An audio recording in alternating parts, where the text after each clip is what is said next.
So let me ask you a real question. If you had to defend your life today, would you rather have a $400 pistol that you trust or a $2,500 handgun that makes you nervous to carry? Because in the preparedness world, the question will come up all the time. So is it a bad idea to carry an expensive gun? Some people say yes because of theft, loss, or the dreaded evidence locker. Some say no because your life is worth more than money. Today, we're going to cut through the internet noise and look at this from a real-world adaptive readiness perspective. No flexing, no brand wars, just honest pros and cons and what actually matters. The first thing we need to do is define expensive. For some folks, a $600 gun is expensive. For others, it's a $1,500 gun. And for some, well, if it doesn't have a custom slide, optics, then they don't want it. When people say expensive gun, they usually mean custom triggers, optics, premium finishes, brand names, or collector's grade firearm. The price isn't the real issue. It's the emotional attachment. Now, I carry this Ruger S9. I've had it about 10 years, and I've put probably 2,000 or 3,000 rounds through that firearm. What I would like to carry, but I'm too emotionally attached to, is my Sigma P220. I carried that gun for most of my police career, and it has a lot of sentimental value. It's had thousands of rounds shot through it.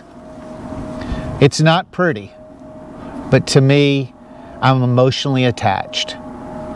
That is not a gun that I would want to lose. Here's the uncomfortable truth.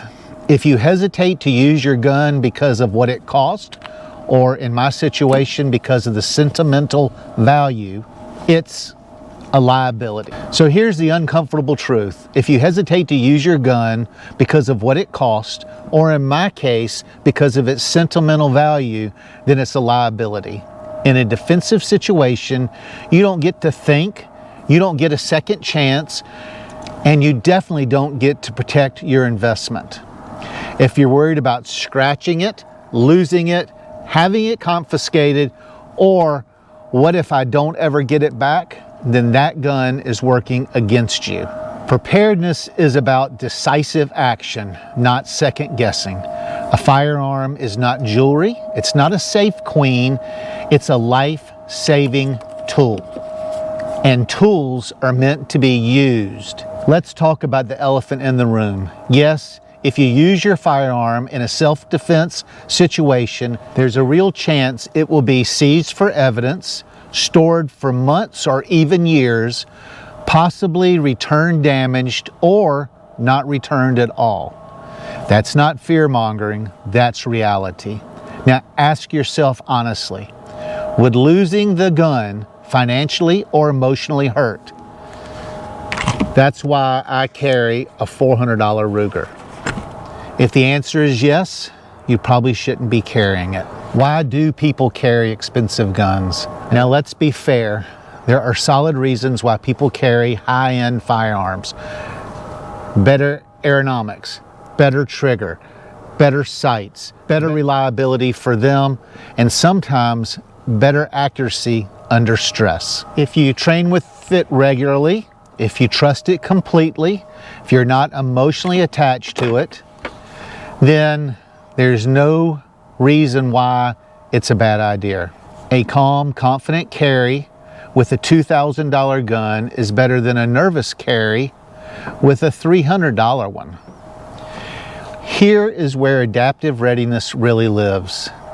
The ideal gun is reliable, proven, replaceable, and emotionally disposable, which means it's practical. Ask yourself, can you afford to lose this gun? Would I hesitate to use it? Can I replace it within 30 days? Have I trained with it under stress?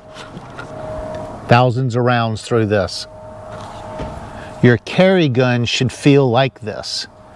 If I had to use it today, so be it. Not, man, I really hope I don't get a scratch on this thing.